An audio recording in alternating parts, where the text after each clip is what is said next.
स्वागत है आप लोगों का फिर से एक नए वीडियो पे। तो आज की इस वीडियो पे हम लोग देखने वाले जो आप लोगों का कल अर्धवार्षिक परीक्षा होगा सामाजिक विज्ञान का।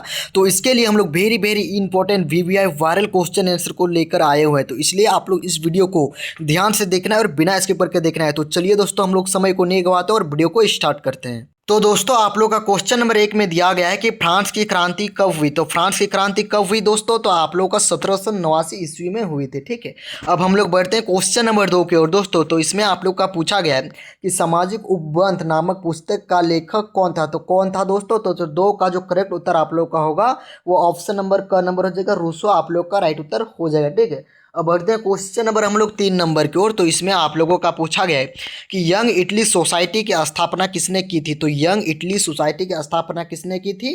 तो 3 का जो करेक्ट उत्तर आप लोग का होगा वो ऑप्शन नंबर आप लोग का ख नंबर हो जाएगा, मेजनी ने किया था। ठीक है, यंग इटली सोसाइटी की स्थापना किसने किया था? तो मेजनी ने किया था। अब बढ़ते हैं क्वेश्चन नंबर हम लोग 4 की ओर। ठीक है दोस्तों, तो क्वेश्चन नंबर 4 में आप लोगों का पूछा गया कि इटली का एकीकरण कब पूरा हुआ। जो इटली का जो एकीकरण हो रहा था वो कब पूरा हुआ था दोस्तों? तो आप लोग का 1861 में पूरा हुआ था। ठीक है, तो 4 का जो राइट उत्तर आप लोग का होगा वो ऑप्शन नंबर ख नंबर आप लोग का राइट उत्तर हो जाएगा। अब बढ़ते हैं क्वेश्चन नंबर हम लोग 5 नंबर की ओर। तो क्वेश्चन नंबर 5 में आप लोग का पूछा गया है कि शुल्क संघ जॉलवेराइन की स्थापना किसकी पहल पर की गई। तो किसकी पहल पर की गई थी मेरे प्यार दोस्तों? तो 5 का जो करेक्ट उत्तर आप लोग का होगा वो ऑप्शन नंबर क नंबर आप लोगों का राइट उत्तर हो जाएगा, परसा। अब बढ़ते हैं क्वेश्चन नंबर 6 की ओर। तो इसमें आप लोगों का पूछा गया है कि जालियांवाला बाग हत्याकांड कब हुआ था। तो जालियांवाला बाग हत्याकांड आप लोग का हुआ था वो आप लोग का 13 अप्रैल 1919 में हुआ था। कब हुआ था? तो 13 अप्रैल 1919 में। ठीक, अब बढ़ते क्वेश्चन नंबर 7 की ओर। तो इसमें आप लोगों का पूछा गया है कि हिंद स्वराज नामक पुस्तक की रचना किनकी की थी, मतलब किसने की थी। तो हिंद स्वराज नामक पुस्तक की रचना आप लोग का किया था, उसका क्या नाम था? तो उसका नाम महात्मा गांधी जी था। ठीक है, तो 7 का करेक्ट उत्तर आप लोग का ख नंबर आप लोग का राइट उत्तर हो जाएगा। अब बढ़ते हैं क्वेश्चन नंबर हम लोग 8 नंबर की ओर कि स्वराज हमारा जन्मसिद्ध अधिकार है। स्वराज हमारा जन्मसिद्ध अधिकार है और हम इसे लेकर रहेंगे, यह किसने कहा था? यह मतलब यह किसने कहा था?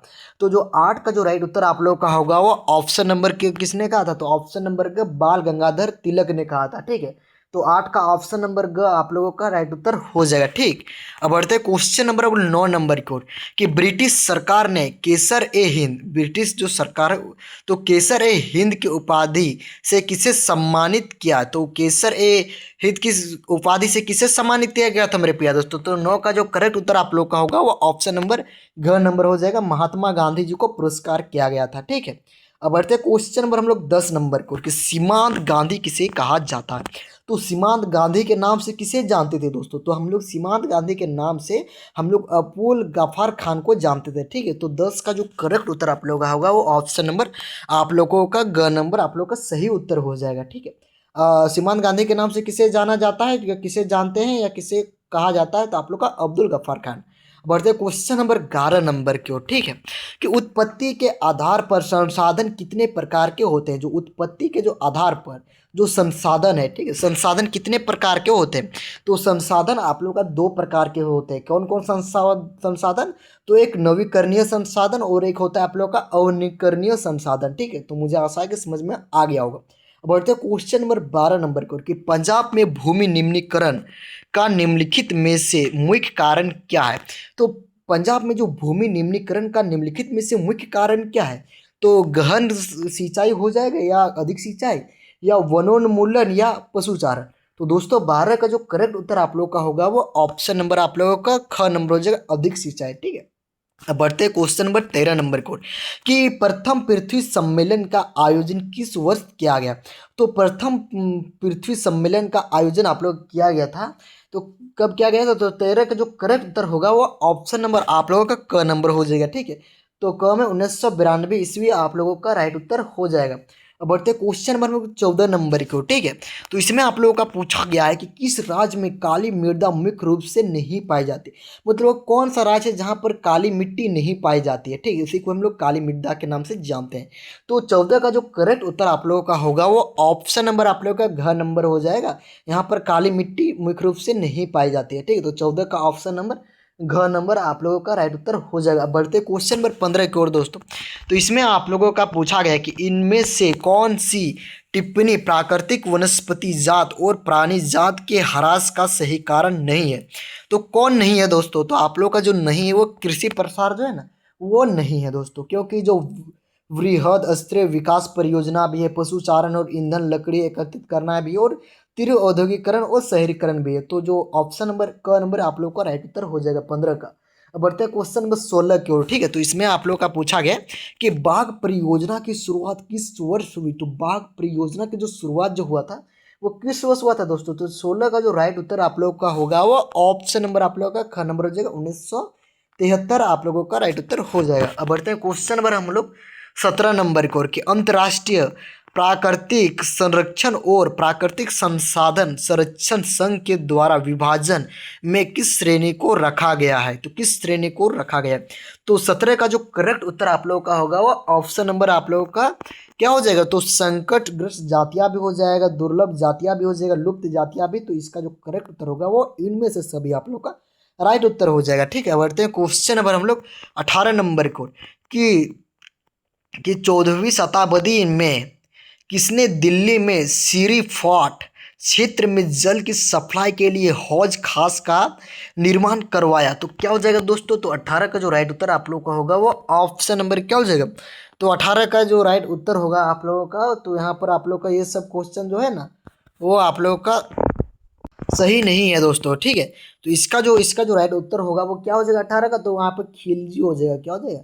खिलजी, खिलजी। ठीक है, अब बढ़ते हैं अब हम लोग 19 नंबर की ओर कि निम्नलिखित में से कौन सा वक्त है तो बहुउद्देश्य नदी परियोजनाओं के पक्ष में दिया गया तर्क नहीं है। तो कौन नहीं है दोस्तों? तो 19 का जो आप लोगों का राइट उत्तर होगा वो ऑप्शन नंबर घ नंबर हो जाएगा। बहुउद्देशीय परियोजनाएं हमारे उद्योग और घरों के लिए विद्युत पैदा करती है। ठीक, बढ़ते क्वेश्चन नंबर हम लोग 20 नंबर की ओर कि सरदार सरोवर बांध किस नदी पर बनाया गया है। तो सरदार सरोवर बांध किस नदी पर बनाया गया है? तो 20 का जो राइट उत्तर होगा वो ऑप्शन नंबर आप लोगों का क्या हो जाएगा? तो ग नंबर हो जाएगा, नर्मदा नदी पर बनाया गया। क्वेश्चन नंबर 21 कि सामान्यतः किस देश का विकास किस आधार पर निर्धारित किया जा सकता है।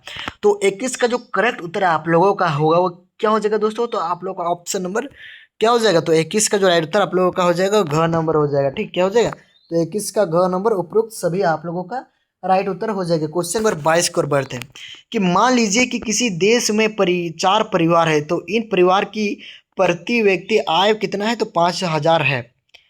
अगर 3 परिवार के आय क्रमशः 4,000 से 7,000 और 3,000 है, तो चौथे परिवार के आय कितने हो गए? तो दोस्तों आप लोग इसको कैलकुलेट करेंगे तो 6,000 हो जाएगा। ठीक है, क्योंकि आप लोगों के पास इतना समय नहीं तो आप लोगों को मैं कैलकुलेट करके भी बता सकता हूँ। ठीक है, क्वेश्चन नंबर 23 की मानव विकास रिपोर्ट देशों की तुलना किस आधार पर करती है। तो 23 का जो करेक्ट उत्तर आप लोगों का होगा वो ऑप्शन नंबर आप लोगों का क्या हो जाएगा? तो घ नंबर हो जाएगा। ठीक, उपरोक्त सभी यानी कि स्वास्थ्य भी हो जाएगा, शिक्षा, प्रति व्यक्ति आय भी, और उपरोक्त सभी। क्वेश्चन नंबर 24 कि एक वर्ष में पैदा हुए प्रति 1,000 जीवित बच्चों में से एक वर्ष की आयु से पहले मर जाने वाले बच्चों की संख्या क्या कहलाती है। तो क्या कहलाती है दोस्तों? तो 24 का जो राइट उत्तर आप लोगों का होगा वो ऑप्शन नंबर का नंबर हो जाएगा शिशु मृत्यु दर। क्वेश्चन नंबर 25 कि वनोत्पाद का संग्रह करना किस क्षेत्र की गतिविधियां है। तो 25 का जो करेक्ट उत्तर आप लोगों का होगा वो ऑप्शन नंबर आप लोगों का ख नंबर हो जाएगा। क्या हो जाएगा? तो प्राथमिक आप लोग का राइट उत्तर हो जाएगा 25 का ख नंबर। क्वेश्चन नंबर 26 कि वे छात्रक जो सरकार द्वारा पंजीकृत होते हैं और उन्हें सरकारी नियमों और विनियमों का अनुपालन करना होता है कहलाते हैं, उसको क्या कहलाते हैं? तो 26 का जो करेक्ट उत्तर आप लोगों का होगा वो ऑप्शन नंबर क नंबर हो जाएगा। क्या हो जाएगा? तो संगठित क्षेत्र आप लोगों का राइट उत्तर हो जाएगा 26 का क नंबर। ठीक, अब बढ़ते हैं हम लोग 27 नंबर को। ठीक है दोस्तों, तो 27 नंबर में आप लोगों का जो पूछा गया कि रमेश, सुरेश, नरेश और राकेश 4 भाई हैं। रमेश खेतों में काम करता है और सुरेश किसी फैक्ट्री में मजदूरी करता है। तो नरेश एक शिक्षक है और राकेश एक टैक्सी ड्राइवर है। तो इनमें से किसकी कार्य सेवा क्षेत्र के अंतर्गत आता है? ठीक है, तो सेवा क्षेत्र के अंतर्गत क्या कौन करता है दोस्तों? तो 27 का जो राइट उत्तर जो आप लोगों का होगा दोस्तों वो क्या हो जाएगा दोस्तों? तो इसका जो राइट उत्तर होगा 27 का वो ऑप्शन नंबर आप लोगों का क्या हो जाएगा, तो ग नंबर हो जाएगा। क्या हो जाएगा दोस्तों, तो ग नंबर हो जाएगा। ठीक, नरेश राकेश। क्वेश्चन नंबर 28 कि रोहन एक अकुशल बेरोजगार युवक है। वह रोजगार की गारंटी देने वाली सरकारी योजना मनरेगा के तहत अपना पंजीयन करवाता है। तो रोहन को वर्ष में कितने दिनों के रोजगार की गारंटी मिलेगी, तो उसको 100 दिनों की रोजगार की गारंटी मिलेगी। ठीक है, तो दोस्तों 28 का ऑप्शन नंबर सी आप लोगों का करेक्ट उत्तर हो जाएगा। ठीक है, 28 का ऑप्शन नंबर ग नंबर। क्वेश्चन नंबर 29 कि एक खेत में लक्ष्मण और उसके परिवार के 4 व्यक्ति काम करते हैं, जिसमें सालाना 20 क्विंटल गेहूं का उत्पादन होता है। तो लक्ष्मण के चचेरे भाई करण ने 1 वर्ष तक लक्ष्मण और उसके परिवार साथ मिलकर कार्य किया, तो परंतु उस वर्ष कुल उत्पादन में कोई वृद्धि नहीं हुई। तो करण की परिस्थितियों को किस श्रेणी में रखा जाएगा। तो 29 का जो राइट उत्तर आप लोगों का होगा वो ऑप्शन नंबर आप लोगों का क नंबर हो जाएगा। ठीक है, तो मौसमी बेरोजगार। क्वेश्चन नंबर 30 कि अर्थव्यवस्था में प्रत्येक क्षेत्र के अंतिम उत्पाद की ही गणना क्यों की जाती है। तो दोस्तों जो 30 का जो राइट जो उत्तर आप लोगों का होगा वो ऑप्शन नंबर ख नंबर हो जाएगा, दोहरी गणना की समस्या से बचने के लिए। क्वेश्चन नंबर 31 कि सत्ता की साझेदारी के संबंध में निम्न में से कौन कथन असत्य है, मतलब इसमें से कौन सा कथन गलत है। ठीक, यानी कि असत्य है। तो 31 का जो करेक्ट उत्तर होगा वो ऑप्शन नंबर आप लोगों का ग नंबर हो जाएगा। ठीक, यह स्थिरता और आपसी फूट को बढ़ावा देती है, बढ़ाती है। ठीक, क्वेश्चन नंबर 32 कि निम्न में से कौन बेल्जियम का एक भाषाई समूह नहीं है। तो बेल्जियम का कौन एक भाषाई समूह नहीं है, तो इसका जो करेक्ट उत्तर होगा आप लोगों का 32 का वो क्या हो जाएगा दोस्तों, तो 32 का ऑप्शन नंबर आप लोगों का ख नंबर हो जाएगा, स्पेनिश। क्वेश्चन में बढ़ते हैं हम लोग 32 के बाद 33 नंबर की ओर। तो दोस्तों 33 नंबर में आप लोगों का जो पूछा गया है कि स्वतंत्र राष्ट्र बनने के बाद श्रीलंका ने में किसे राजभाषा घोषित किया है। तो किसे राजभाषा घोषित कर दिया है। तो 33 का जो राइट उत्तर आप लोगों का होगा वो ऑप्शन नंबर आप लोगों का घ नंबर हो जाएगा, सिंहली भाषा को, सिन्हली भाषा। क्वेश्चन नंबर 34 कि श्रीलंका स्वतंत्र राष्ट्र कब बना। तो श्रीलंका स्वतंत्र राष्ट्र कब बना था। तो 34 का जो राइट उत्तर आप लोगों का होगा दोस्तों क्या हो जाएगा, तो ऑप्शन नंबर घ नंबर हो जाएगा 1948। क्वेश्चन नंबर 35 कि निम्न में से कौन संख्यवाद की एक विशेषता नहीं है। तो 35 का जो करेक्ट उत्तर आप लोगों का होगा वो आप लोगों का हो जाएगा, वो क्या हो जाएगा, तो ऑप्शन नंबर ग नंबर हो जाएगा, विभिन्न स्तरों की सरकारों के अधिकार क्षेत्र संविधान में स्पष्ट रूप से वर्जित नहीं होते हैं। क्वेश्चन नंबर 36 कि निम्न में से कौन भारत की अनुसूचित भाषाओं के रूप में शामिल नहीं है। तो कौन नहीं है दोस्तों, तो 36 का जो करेक्ट उत्तर आप लोगों का होगा वो क्या हो जाएगा, तो ऑप्शन नंबर क नंबर हो जाएगा, अरबी भाषा। ठीक, अब हम लोग 36 के बाद 37 की ओर बढ़ते हैं। तो इसमें आप लोगों का पूछा गया है कि निम्न में से कौन सम्मिलित नहीं है। तो कौन सम्मिलित नहीं, तो 37 का घ नंबर क्या हो जाएगा, तो स्थानीय सरकार अवशिष्ट अधिकार। क्वेश्चन नंबर हम लोग 38 कि भारत में विकेंद्रीकरण के संबंध में कौन सत्य है। तो कौन सत्य है, तो 38 का जो करेक्ट उत्तर आप लोगों का होगा वो ऑप्शन नंबर ख नंबर हो जाएगा। ठीक है, वास्तविक विकेंद्रीकरण की दिशा में एक बड़ा कदम 1992 में उठाया गया, ये सत्य है। ठीक, क्वेश्चन नंबर 39 कि निम्न में से कौन सम्मिलित नहीं है। तो दोस्तों इसका जो करेक्ट उत्तर होगा वो आप लोगों का दबाव समूह हो जाएगा। दबाव समूह राजनीति में सीधे भाग लेते हैं। क्वेश्चन नंबर बढ़ते हैं हम लोग 40 नंबर के निम्न में से कौन सम्मिलित नहीं है। तो दोस्तों 40 का जो करेक्ट उत्तर आप लोगों का होगा वो क्या हो जाएगा, तो ख नंबर हो जाएगा। क्या हो जाएगा, तो खाद्य विक्रेताओं का संघ दबाव समूह। तो दोस्तों इस वीडियो में हम लोग ने पार्ट 1 देख चुके हैं। पार्ट 1 में हम लोग ने इस वीडियो पर 40 क्वेश्चन देख चुके हैं। ठीक, अब अगला आप लोगों का मैं पार्ट 2 में आप लोगों को बताऊंगा इसी प्रकार फिर 40 क्वेश्चन। तो आप लोगों का पार्ट 5 तक मैं बताऊंगा। तो आप लोग यदि पार्ट 5 तक यदि बने रहेंगे तो आप लोगों का जितना भी सारा MCQ क्वेश्चन आंसर रहेगा सारा इसी से ही आ जाएगा, मुझे आशा है दोस्तों। तो जय हिंद, वंदे मातरम दोस्तों। बस आप लोगों को ध्यान से पढ़ना है और आप ध्यान से याद रखना है। ठीक है, तो जय हिंद, वंदे मातरम दोस्तों, बाय बाय।